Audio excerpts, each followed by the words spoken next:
नमस्कार मित्रों, आज तारीख है 5 जनवरी 2014 रविवार। ये मेरा वीडियो है मतलब अमेरिका के इलीट मैन, अमेरिका के जो धनिक है और आम आदमी पार्टी के रिलेशन के ऊपर। मेरे बहुत सारे वीडियो है, एक वीडियो जिसमें 14,000 तक काउंट चला गया और कुछ कन्फ्यूजन आ रहा है इस वजह से कि बहुत सारे लोग कहते हैं कि आम आदमी पार्टी कांग्रेस के एजेंट है और वो नहीं है। वो कन्फ्यूजन मुझे क्लियर करना है। वो सीधा मल्टीनेशनल कंपनी को रिपोर्ट करते हैं, अमेरिका के धनिकों को, रॉकफेलर, फोर्ड फाउंडेशन वगैरह। और वो मैंने मतलब कभी नहीं कहा कि आम आदमी पार्टी कांग्रेस की एजेंट है। मैंने शुरुआत से कहा है कि आम आदमी पार्टी सीधा मल्टीनेशनल कंपनियों की एजेंट है, मतलब फोर्ड फाउंडेशन, रॉकफेलर, रॉथस्चाइल्ड वगैरह की। और फिर मैंने कुछ लोगों से पूछा कि भाई आप क्यों आम आदमी पार्टी को कांग्रेस को एजेंट बता रहे हो, और वो बैकफायर हो सकता है कि नाटक करने के लिए कल अरविंद भाई शीला दीक्षित को भी जेल में बंद कर सकते हैं, रॉबर्ट वड्रा को भी जेल में बंद कर सकते हैं, सोनिया गांधी को भी उठा के जेल में डाल सकते हैं हफ्ते 2 हफ्ते के लिए।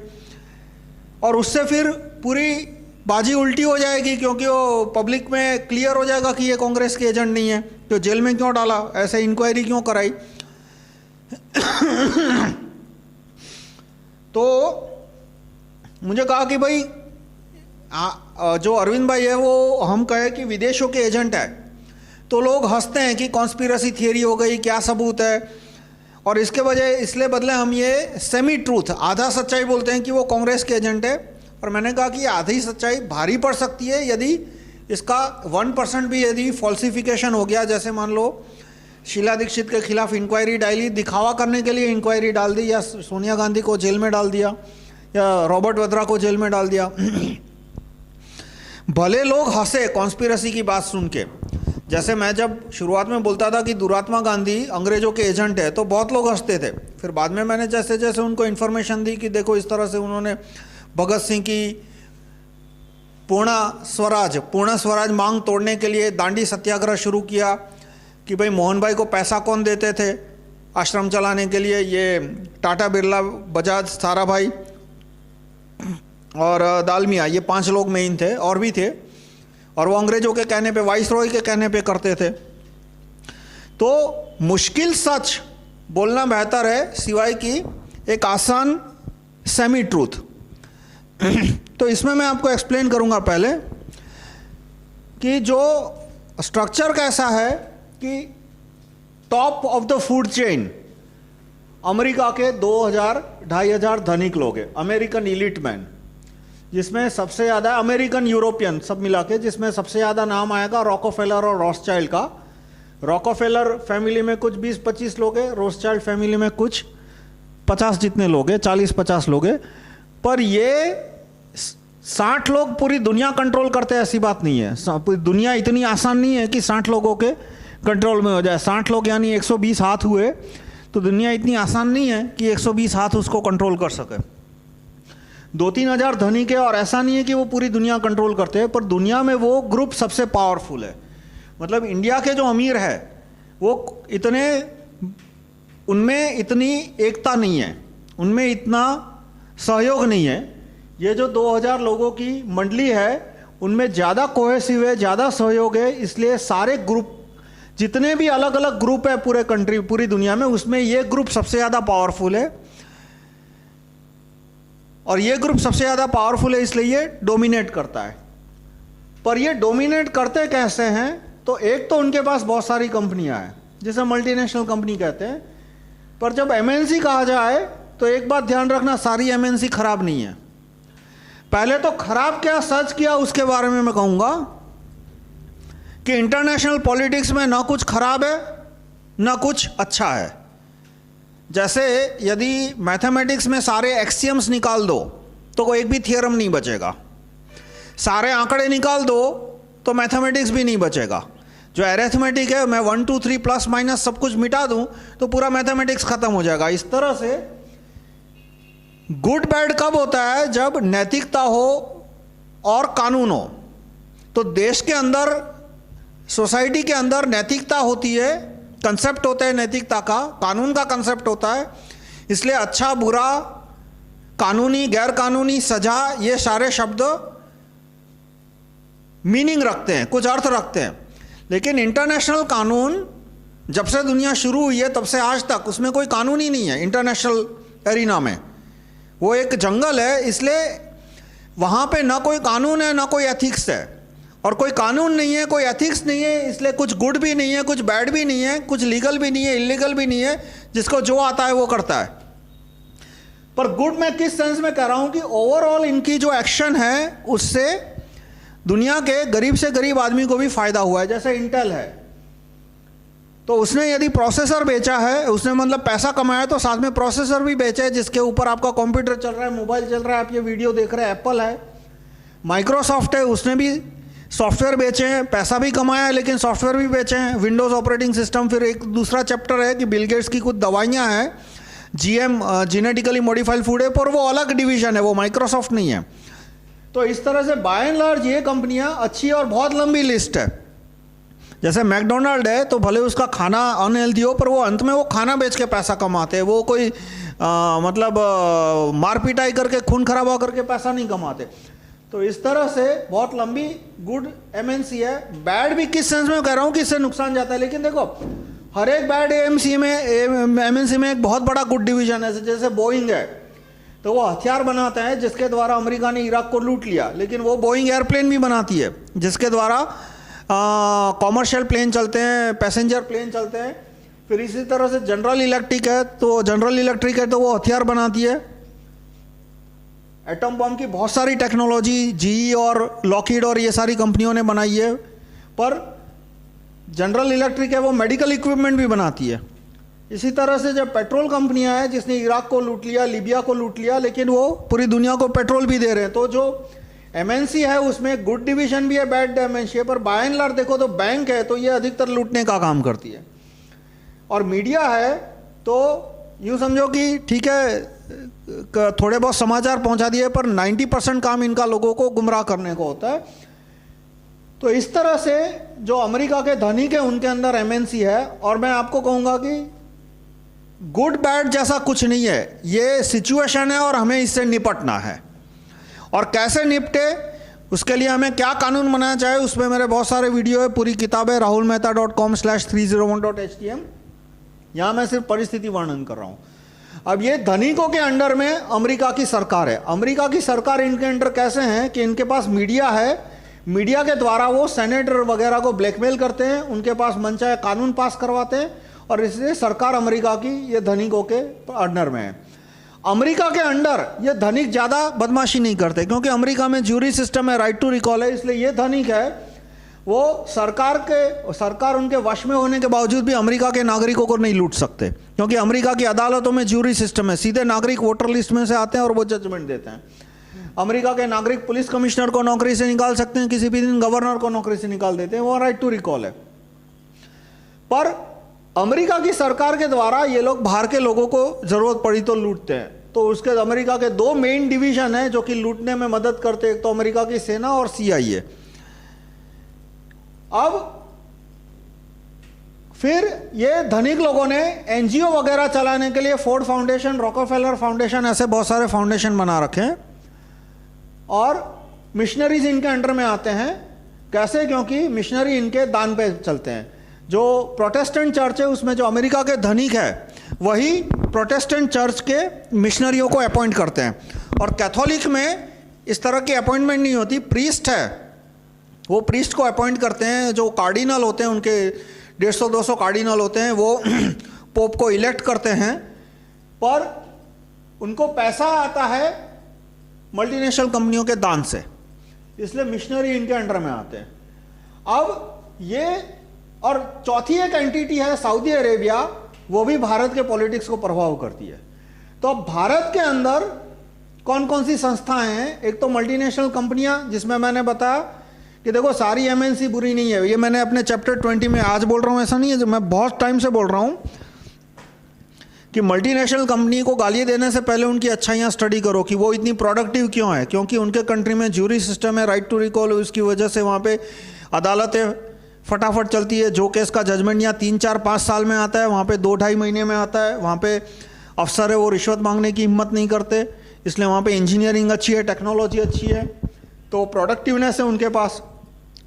उसके बाद पेड मीडिया, जैसे स्टार है, सोनी है, बहुत सारी चैनल है, बहुत सारे हिंदुस्तानी चैनल है जिसमें मल्टीनेशनल कंपनियों ने इन्वेस्टमेंट करके रखा है और उनको एडवर्टाइजमेंट का पैसा देती है। उनका होल्ड जो है पेड मीडिया पे, Times of India, Hindustan Times, ये Indian Express, Times Now channel, सब पे कैसे है कि अभी जैसे कोका कोला है, पेप्सी कोला है, उसके सब का एडवर्टाइजमेंट मिला लो तो शायद टाइम्स ऑफ इंडिया का 50-60% एडवर्टाइजमेंट इन कंपनियों से आता है। वो कंपनियां यदि एडवर्टाइजमेंट 50% क्या 20% भी कम कर दे तो टाइम्स ऑफ इंडिया को ताला लग जाएगा।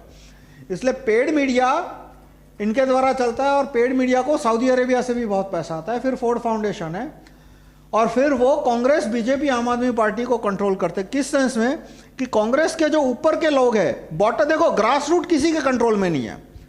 ग्रास रूट हर एक पार्टी का ईमानदार है, आम आदमी का हो, बीजेपी का हो, कांग्रेस का हो, ग्रास रूट ठीक है। कांग्रेस का ग्रास रूट है छोटे मोटे किसी को राशन कार्ड निकलवा के 100-200 रुपये कमा लिए, वो सब चलता होगा, पर वो बाय एंड लार्ज फॉरेनर्स के अंडर में नहीं है। पर इसका जो एपेक्स है, जैसे मनमोहन सिंह है, सोनिया है, वो सब सीधा इन मिशनरी मल्टीनेशनल कंपनी इनके द्वारा कंट्रोल में है। यूँ समझो कि 70-80% एपेक्स बिक चुका है। बीजेपी का एपेक्स इतना बिका नहीं है पर फिर भी 30-40% बिक चुका है। आप बीजेपी के सारे मिनिस्टरों की स्टडी करो तो आपको दिखेगा कि बहुत सारे मिनिस्टर है वो एमएनसी के एजेंट है। कुछ एक मिनिस्टर है जो कि पहले फाइनेंस मिनिस्टर रह चुके थे वाजपेयी की गवर्नमेंट में, आज उनके पास और उनके फैमिली मेंबर के पास 3-4 हज़ार करोड़ रुपए से ज़्यादा वेल्थ हो गई और सब पसीने की कमाई है। किसका पसीना वो आपको सोचना होगा, उनका पसीना या पूरे देश का पसीना, पर उनका मल्टीनेशनल कंपनियों से काफ़ी अच्छा रिश्ता है। आम आदमी पार्टी 100% मल्टीनेशनल कंपनी। अब कैसे ये ध्यान रखना है कि मल्टीनेशनल कंपनी आम आदमी पार्टी को 1 रुपया नहीं देती। फोर्ड फाउंडेशन आम आदमी पार्टी को 1 रुपया नहीं देता। वो गलती मत करना दोबारा कभी। वो एक जमाना था जब दिया, लेकिन उसको तो बरसों बीत गए, वो पैसा तो कब का खर्च हो चुका, अब कोई पैसा नहीं आ रहा। अब आम आदमी पार्टी को मदद मिल रही है, वो पेड मीडिया से मिल रही है। कैसे?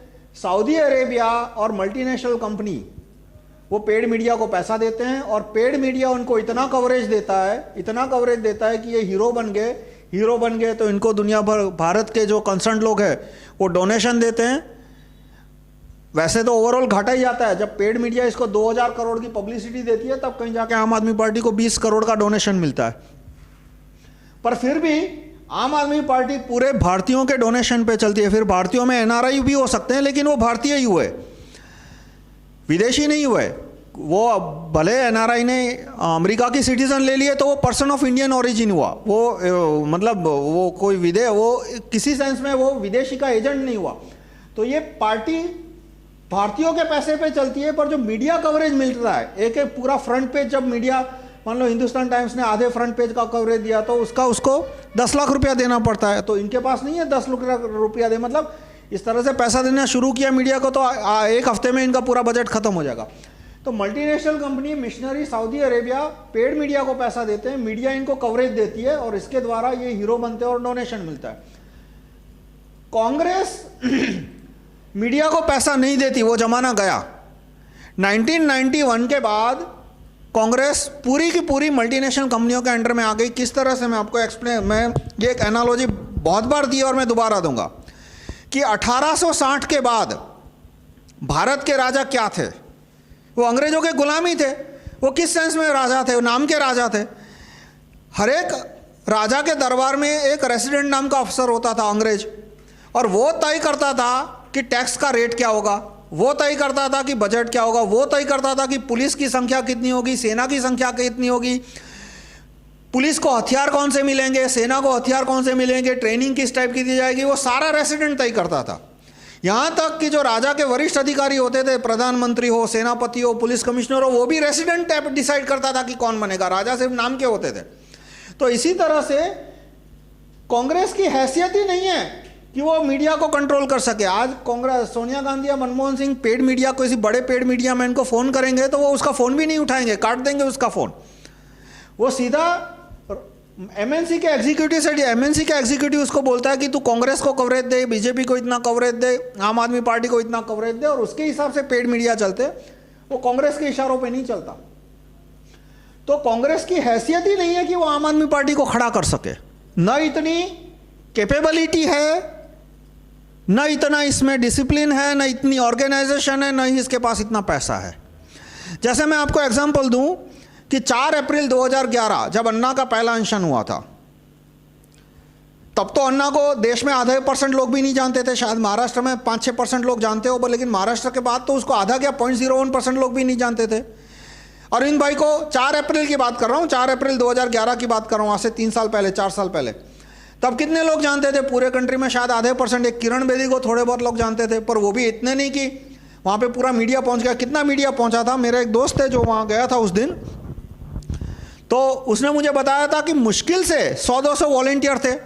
जंतर मंतर पे तो रोज अनशन होते रहते, कभी कभी तो 2-2, 3-3 लोग साथ अनशन करते हैं, एक किसी एक मुद्दे पे, किसी दूसरे मुद्दे पे। जंतर मंतर पे अनशन कोई नई बात नहीं है।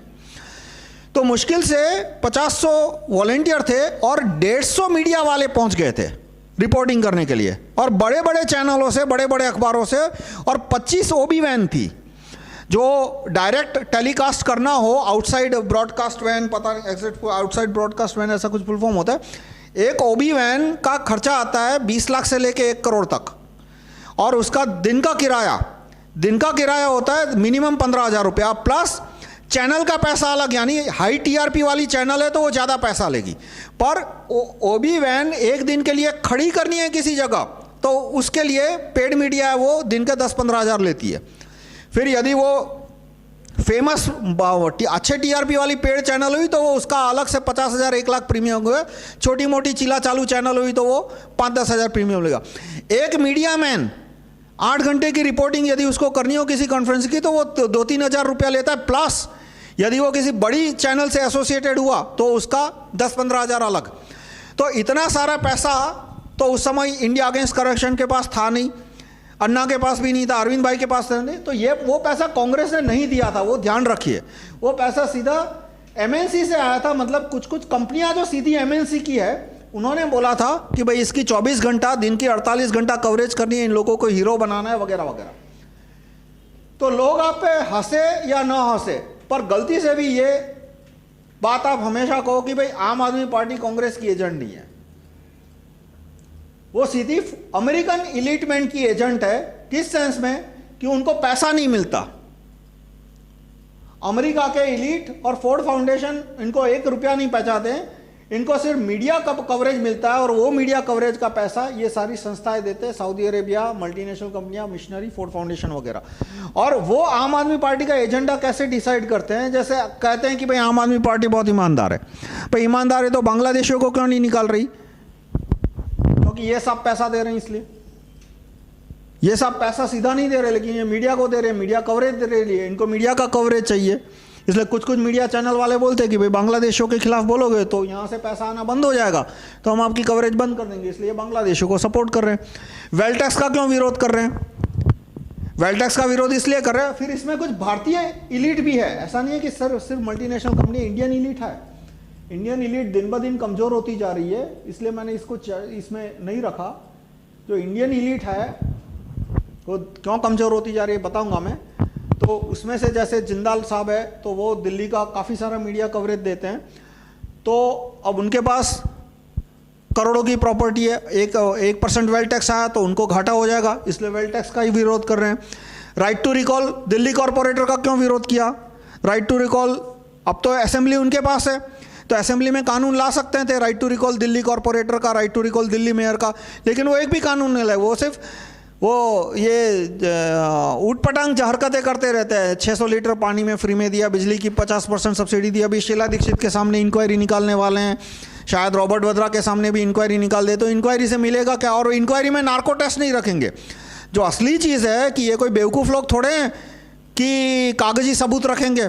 तुम पूरे घर पे छापा मारो, उनके गोडाउन में छापा मारो, पूरी दुनिया के कागज इकट्ठे कर रहे हो, तो वो क्या इतने बेवकूफ़ लोग हैं कि कितना पैसा कहाँ से लिया वो कागज़ पे रखेंगे, उस पर अंगूठा का निशान रखेंगे और सिग्नेचर करेंगे और अपना ठप्पा लगाएंगे। जब तक इनका नार्को टेस्ट नहीं होता ये भ्रष्ट मंत्रियों का, तब तक कोई सबूत हाथ में नहीं आने वाला। तो अरविंद भाई ने सीधा नार्को टेस्ट का विरोध किया। ए राजा जो टेलीकॉम का भ्रष्ट मिनिस्टर था, उसके नार्को टेस्ट का क्यों विरोध किया? क्योंकि ये लोग नहीं चाहते कि भ्रष्ट मंत्रियों पे नार्को टेस्ट हो। मतलब आप देखो कि इस पार्टी का पूरा एजेंडा जो है ये चवन्नी अट्ठन्नी के पानी और बिजली के मुद्दे को छोड़ के पूरी ये लोग डिसाइड करते हैं। और वर्ड टू वर्ड आप मैच देखते हो कि जन लोकपाल का कानून आया, क्यों? क्योंकि यूएनसीएसई, यूएन यानी मल्टीनेशनल कंपनियां चाहती थी, अमेरिका के इलीट चाहते थे, इसलिए उन्होंने यूएनसीएसई पास कराया, United nation convention against corruption. उसके आर्टिकल 6 में लिखा है कि हर एक देश है वो अपने देश में 10-15 लोगों का इंडिपेंडेंट कमीशन बनाएगा जो कि करप्शन के केस में इन्वेस्टिगेशन कर सके, प्रोसिक्यूशन कर सके। ये यूएनसीएसई में लिखा है। यानी लोकपाल तो लाना ही था, इंडिपेंडेंट। लोकपाल वर्ड यूएनसीएसई में नहीं लिखा, लेकिन इंडिपेंडेंट कमीशन रखा। इंडिपेंडेंट का मतलब क्या हुआ कि मिनिस्टर उसकी अपॉइंटमेंट कर सकता है, लेकिन मिनिस्टर उसकी ट्रांसफर नहीं कर सकता, उसको सस्पेंड नहीं कर सकता, उसको नौकरी से नहीं निकाल सकता, उसके पावर कम नहीं कर सकता, उसको अलग से बजट देना पड़ेगा, उसको अलग से स्टाफ देना पड़ेगा। फिर उसको किसी के सामने इंक्वायरी करनी होगी तो मिनिस्टर की परमिशन नहीं लेनी पड़ेगी, उसको किसी के सामने प्रोसिक्यूट करना होगा, केस करना होगा कोर्ट में, तो मिनिस्टर की परमिशन नहीं लेनी पड़ेगी। यानी इंडिपेंडेंट अथॉरिटी बनानी है, वो यूएनसीएसई में लिखा है। यानी लोकपाल का कानून तो लाना ही था, क्योंकि इंडिया ने यूएनसीएसई पे साइन किया कुछ 2006 में और फिर रेटिफिकेशन किया 2011 में, मई 2011 में रेटिफाई किया, लेकिन कैबिनेट ने डिसीजन ले लिया था जनवरी 2011 में। तो राइट टू रिकॉल जन लोकपाल क्यों नहीं रखा? उनका जो जन लोकपाल का ड्राफ्ट है उसमें राइट टू रिकॉल जन लोकपाल नहीं रखा। इसी तरह से दिल्ली में जो जन लोकायुक्त आ रहा है उसमें भी राइट टू रिकॉल जन लोकायुक्त का नहीं रखा। क्यों? क्योंकि ये लोग नहीं चाहते कि राइट टू रिकॉल जन लोकायुक्त है। यदि राइट टू रिकॉल जन लोकायुक्त आया तो जन लोकायुक्त है वो पॉपुलेशन के कंट्रोल में आएगा, सोसाइटी के कंट्रोल में आ जाएगा। वो नहीं चाहते, ये अमेरिका के धनिक और मिशनरी सऊदी अरेबिया नहीं चाहते, इसलिए उन्होंने राइट टू रिकॉल जन लोकपाल के क्लॉज सारे फोड़ दिए, फाड़ के फेंक दिए। तो आप देखो कि इनका जो एजेंडा है वो पूरा ऊपर से डिसाइड होके आता है। और जो चिल्लर मुद्दे होते हैं, मोहल्ला सभा के पास पावर क्या होगी? साल में उसका 20 लाख का बजट होगा। 20 लाख के बजट से क्या पुलिस चलाएंगे? 20 लाख के बजट से अदालत चलाएंगे? नहीं। कहीं सड़क टूट गई है तो बनाएंगे, कहीं स्ट्रीट लाइट बनाएंगे। मतलब चिल्लर धंधे जो है उस पर वो फुल डेमोक्रेसी लाने की बात कर रहे हैं। और जितने भी इंपॉर्टेंट मुद्दे हैं उस पर वो इन लोगों की ओलिगार्की, मतलब ये लोग लोकपाल अपॉइंट करेंगे और ये लोकपाल पूरे देश पे शासन करेंगे। मतलब रूल ऑफ ओलिगार्की, बड़े मुद्दों पे रूल ऑफ ओलिगार्की और चिल्लर मुद्दों पे 100% डेमोक्रेसी। और इसी तरह से आप जितने भी मुद्दे देख लो, बांग्लादेशियों तो बांग्लादेशों का समर्थन करते हैं।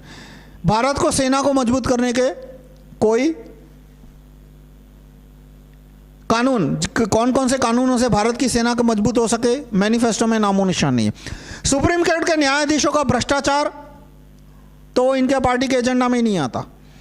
मतलब क्यों? क्योंकि जो ये महारथी है सब, elite man, missionary, Saudi Arabia, ये नहीं चाहते कि सुप्रीम कोर्ट के जजों का भ्रष्टाचार कम हो, क्योंकि इनके द्वारा ही तो वो देश के ऊपर शासन कर रहे हैं।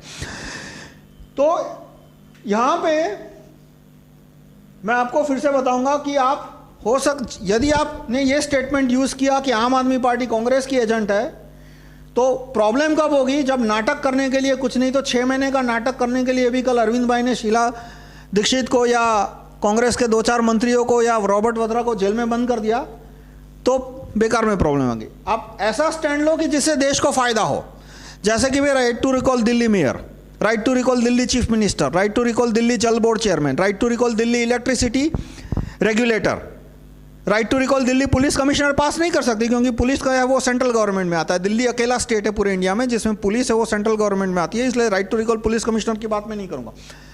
ऐसा कानून पास करने को कहो आम आदमी पार्टी के कार्यकर्ताओं को, वो पार्टी, आम आदमी पार्टी के एमएलए ये कानून नहीं पास करेंगे और उनकी पोल खुलेगी। और चलो उन्होंने पास कर दिया तो मैं उनको 1 लाख का डोनेशन दूंगा, तो देश को फायदा हो गया। देखो, यदि ये कानून पास कर देते हैं, right to recall chief minister, right to recall Delhi chief minister, right to recall Delhi mayor, तो कुछ भी आदमी हो, कैसे भी आदमी हो, उन्होंने देश को फायदा पहुंचा दिया, मैं उनको 1 लाख का डोनेशन दे दूंगा। पर वो नहीं करने वाले और इससे पोल खिलेगी। लेकिन आपने यदि ये कहा कि आम आदमी पार्टी कांग्रेस की एजेंट है, तो महीने 2 महीने में आपकी बदनामी होगी, क्योंकि वो एक आध कांग्रेस मिनिस्टर को अब जेल में बंद करने वाले, दिखावा करने के लिए। अब मैंने बताया था कि इंडियन इलीट भी कंट्रोल करती है थोड़ा बहुत मीडिया को, इंडियन इलीट भी पैसा देती है, पर वो दिन ब दिन कमजोर क्यों होती जा रही है? क्योंकि इंडियन इलीट की पूरी टेक्नोलॉजी एमएनसी से आती है। जैसे शेवरॉन और डुपॉन 2-4 कंपनियां हैं, यदि वो रिलायंस को मशीनरी स्पेयर पार्ट भेजना बंद कर दे तो उनकी रिफाइनरी 2-3 महीने में पूरी बंद हो जाएगी। जो जितनी भी इंडियन कंपनियां हैं, टेलीफोन कंपनीज देख लो, तो उसका जो टेक्नोलॉजिकल पूरा बैकबोन है वो विदेशी का है। ये टाटा स्काई है तो उसका डिब्बा है वो इंडिया में नहीं बनता, वो स्काई बना के उसको भेजती है, उस पर सिर्फ टाटा का लेबल लगा है और पास में स्काई का लेबल लगा है। उसका पूरा जो सॉफ्टवेयर है कस्टमर सर्विस का, फिर वो टेलीकास्ट का, ब्रॉडकास्टिंग का, सैटेलाइट इंडियन है, पर ज़मीन पे जितना भी टाटा स्काई का इंफ्रास्ट्रक्चर है वो सब स्काई कंपनी ने दिया है। हर एक कंपनी का किसी न किसी के साथ टाई अप है। जो फिर ये गाड़ी बनाने की कंपनियां हैं, तो जैसे मारुति है तो सुजुकी, तो अब तो अच्छा खासा हिस्सा सुजुकी ने लिया। टाटा 100% इंडियन भले हो, पर उसकी फैक्ट्री में चले जाओ तो उसकी जो असेंबली लाइन के रोबोट है वो सारे मेड इन जापान है या मेड इन जर्मनी या मेड इन अमेरिका है, एक भी मेड इन इंडिया नहीं है, एक भी रोबोट मेड इन इंडिया नहीं है। तो इस तरह से, और दूसरा इन्होंने डॉलर में बहुत सारा कर्जा लिया है। आप गूगल करो इंडियन कंपनी डॉलर डेट, तो आपको पता चलेगा कि भारतीय कंपनियों ने इतना सारा डॉलर में कर्जा ले लिया और इनका एक्सपोर्ट तो बढ़ नहीं रहा, और इसलिए डॉलर के कर्जे की वजह से एक ना एक दिन इनको अपने अधिकतर शेयर एमएनसी को बेच देने पड़ेंगे। तो इंडियन इलीट का थोड़ा बहुत कंट्रोल है कांग्रेस बीजेपी पे और दिन ब दिन कम होता जा रहा है। बीजेपी सबसे ज़्यादा, इंडियन इलीट का इन्फ्लुएंस सबसे ज़्यादा बीजेपी में है, आम आदमी पे प्रैक्टिकली जीरो है, कांग्रेस पे कम होता होता अब सिर्फ 10% ही बचा है। कांग्रेस मतलब 90% एमएनसी के अंडर में, 10% इंडियन इलीट। बीजेपी है वो 40% एमएनसी, 60% इंडियन इलीट। आम आदमी पार्टी 100% एमएनसी, इंडियन इलीट का खास कंट्रोल नहीं है इसके ऊपर। 2-4 है कुछ जिंदाल वगैरह, पर वो 5% से कम हो गए सब। तो इस तरह से आप आप बात कहने की कोशिश करोगे तो हो सकता है लोग आप पे हंसे, क्योंकि एकदम उनको कुछ नई बात, ऐसी बात बता रहे हैं जो कि उन्होंने पहले कभी सोची नहीं, और शायद मीडिया ने कभी उनको बताया भी नहीं।